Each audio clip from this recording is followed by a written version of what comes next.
আজকের গল্পটি ভারতের একটি হন্টেড রেল স্টেশন নিয়ে। এই রেল স্টেশনটা এতটাই ভুতুরে ছিল যে ভারতের রেলের রেকর্ড বুকে ভুতুরে রেল স্টেশন নামে উল্লেখ ছিল। এই স্টেশনের নাম বেগুন কদর। গল্পের স্বার্থে এটাকে সৃজনশীলভাবে উপস্থাপন করা হয়েছে। শোনো সবাই, আমাদের কষ্টের দিন অনেকটা লাঘব হতে চলেছে। কষ্টের দিন লাঘব হতে চলেছে মানে একটু বুঝিয়ে বলতো, বুঝতে পারলাম না। তবে শোনো, খবর পেলাম আমাদের এখানে নাকি রেল স্টেশন তৈরি হবে। বাবা, খুবই ভালো কথা, আমাদের যাতায়াতের অনেক সুবিধা হবে। হ্যাঁ গো, আমাদের তাহলে 25-26 কিলোমিটার দূরে গিয়ে ট্রেনে ওঠার সমস্যা আর থাকবে না। খুবই ভালো বলতো, কি বলো সবাই?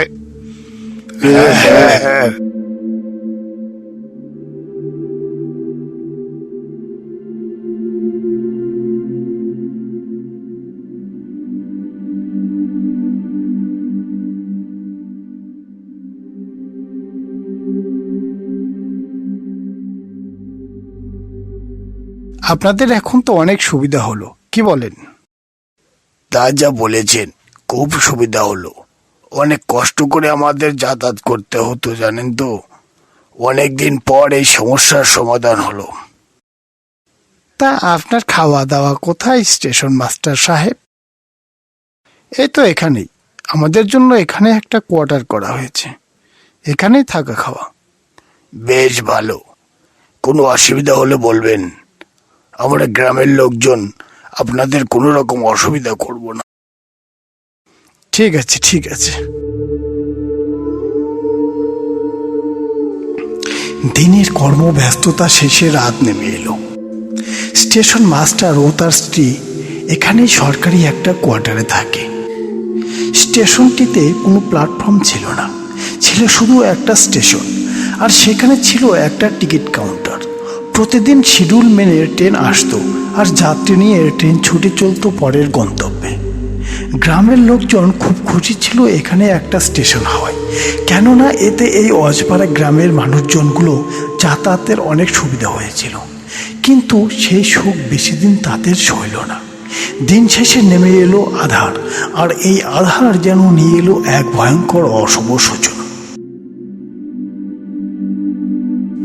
সেদিন রাতে স্টেশন মাস্টার স্টেশনের বারান্দায় দাঁড়িয়েছিল। দূরে ট্রেন আসার শব্দ শোনা যাচ্ছিল। চারিদিকে ঘন কালো অন্ধকার, অন্ধকারে আবছা আবছা ট্রেনের ট্র্যাকগুলো দেখা যাচ্ছে। হঠাৎ স্টেশন মাস্টার লক্ষ্য করলো একটা মেয়ে ট্রেনের ট্র্যাকে দাঁড়িয়ে আছে। তখন ট্রেন স্টেশনের প্রায় কাছাকাছি। সে লক্ষ্য করলো মেয়ে ট্র্যাকে ঠায় দাঁড়িয়ে আছে। স্টেশন মাস্টার মেয়েটিকে ট্র্যাক থেকে সরে যাওয়ার কথা বলার আগেই ট্রেনটি স্টেশন দিয়ে দ্রুত ছুটে চলেছে, আর সেই মেয়েটি ট্রেনের সঙ্গে দৌড়াচ্ছে। কখনো সে ট্রেনের আগে যাচ্ছে, কখনো বা ট্রেনের সঙ্গে দৌড়াচ্ছে। দেখে মনে হচ্ছে যেন মেয়েটি ট্রেনে ওঠার চেষ্টা করছে। চোখের পলকে ট্রেন স্টেশন ছেড়ে চলে গেল। স্টেশন মাস্টারের তো আতঙ্কে বুক ধড়ফড় করতে লাগলো। সে ভাবলো মেয়েটি হয়তো ট্রেনের নিচে পড়ে গেছে। সে দেরি না করে ট্রেনের ট্র্যাকের কাছে চলে গেল। একটা লাইট নিয়ে ট্র্যাকের এপাশে ওপাশে ভালো করে মেয়েটিকে খুঁজলো, কিন্তু সে পেল না।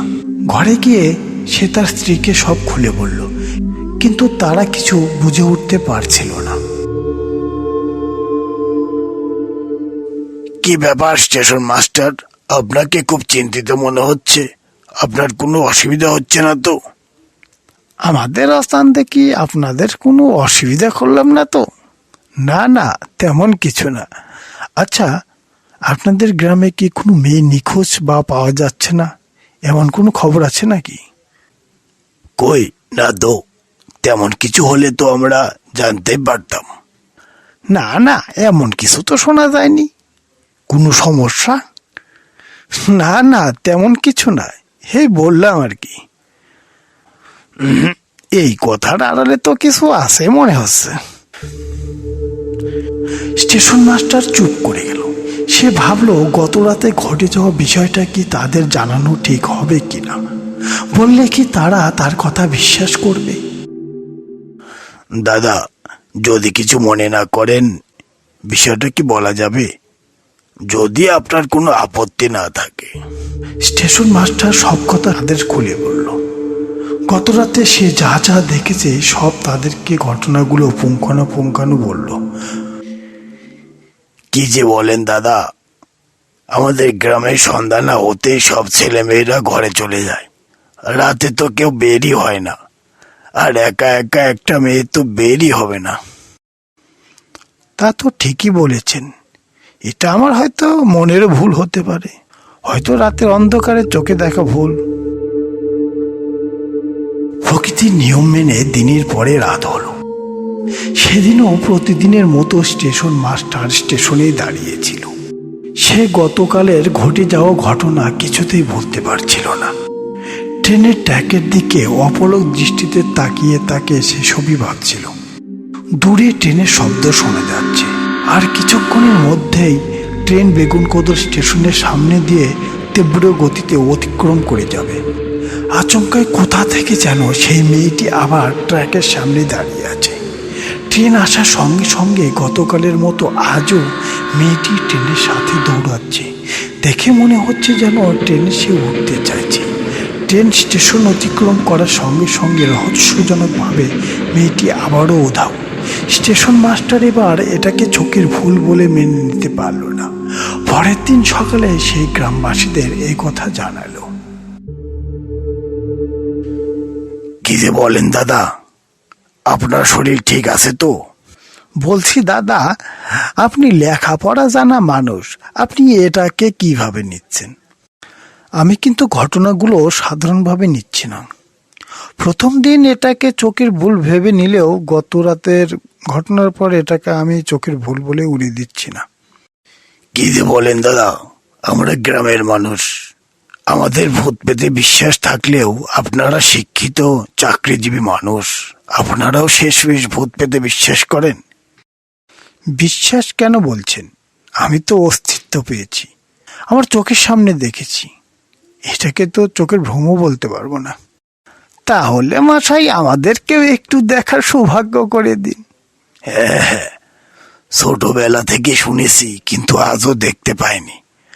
আপনার দৌলতে যদি দেখতে পাই। তামাশা নয়, এটা সত্যি। আর আপনারা যদি দেখতে চান তো রাতে চলে আসুন স্টেশনে।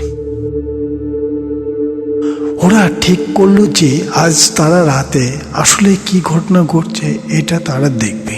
তারা মনস্থির করলো রাতে তারা স্টেশন মাস্টারের সঙ্গে স্টেশনেই থাকবে।